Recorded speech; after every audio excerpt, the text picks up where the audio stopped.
Hello, folks.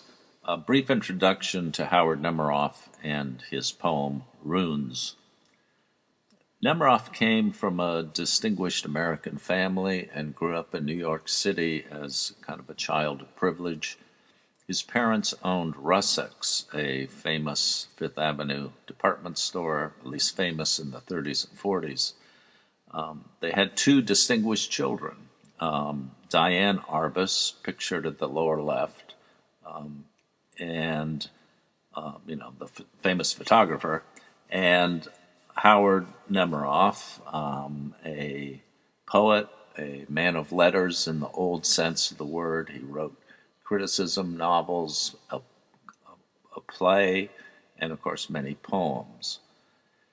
Howard Nemerov's son, Alexander, is an art historian who's given many lectures in the D.C. area at National Gallery and the Smithsonian, and he's a professor at Stanford. Nemerov belongs to a generation of mid-century poets who worked in the shadows cast by the reputations of Yeats, Eliot, Stevens, Auden, and Frost. All but one of these 8 poets pictured here were poet laureates of the United States. All of them wrote in traditional verse forms, and they wrote at a time in the 40s and 50s and 60s when the poem was considered an object to be appreciated and understood by the critical intelligence. It was meant to be torn apart, to be understood. They sort of worked under the, or were influenced by a prevailing mode of literary criticism called the New Criticism, which took an analytic approach to the study of primarily poetry. And these poets, I think, were certainly influenced by that critical approach to literature. Like Stevens, Nemerov is fascinated by the dynamic relation between mind and world. He thinks and writes about those points of contact where the two meet, like the meniscus of the eye, the watery surface of the eye, or the camera lens, or the point where the pen touches paper, and which in fact is the subject of a poem of his that I'll use as a means of introducing the poet, a poem titled Writing. The cursive crawl, the squared-off characters, these by themselves delight, even without a meaning in a foreign language. In Chinese, for instance, are when skaters curve all day across the lake, scoring their white records in ice.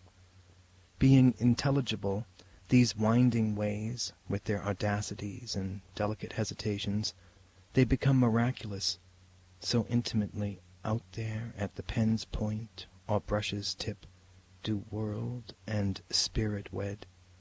The small bones of the wrist balance against great skeletons of stars exactly.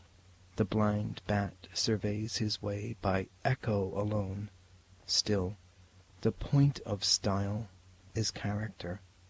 The universe induces a different tremor in every hand, from the Czech forger's to that of Emperor Wei Sung, who called his own calligraphy the slender gold. A nervous man writes nervously of a nervous world, and so on. Miraculous. It is as though the world were a great writing. Having said so much, let us allow there is more to the world than writing. Continental faults are not bare convoluted fissures in the brain. Not only must the skaters soon go home, also the hard inscription of their skates is scored across the open water, which long remembers nothing neither wind nor wake.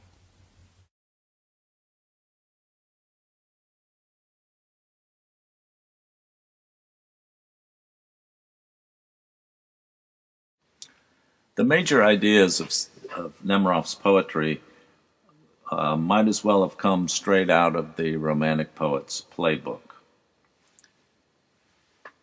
The natural world will always elude complete understanding.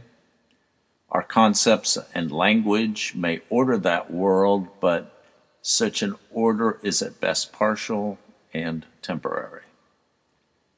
The world has a web of relations and dependencies that we are barely conscious of. And change is continuous. The movement from one state to another is gradual, barely perceptible. It's true in the life of a human being and in the cycles of nature. A poet should see things as they are and say things as they are without any pretense. Language, the poet's instrument, is a poor instrument for saying things as they are, but it's the only tool at our disposal, at least at the poet's disposal. Now, Wallace Stevens would have agreed with every one of these precepts, but the fact remains these two are very different poets, different kinds of poets. Nemerov's language is not as richly and extravagantly inventive as Stevens, but Stevens is not as investigative, rational, curious, skeptical as Nemerov. Nemerov is an intellectual poet in ways that Stevens was not, and sometimes actually that's to his detriment. I mean, I'll be interested in your reaction to runes. Do you think it's so packed with ideas it's hard to find any coherent sense in the thing as a whole? Or do you just kind of respect and admire the range and reach of a poet's thought as he tries to understand the mysteries of his life and the natural world?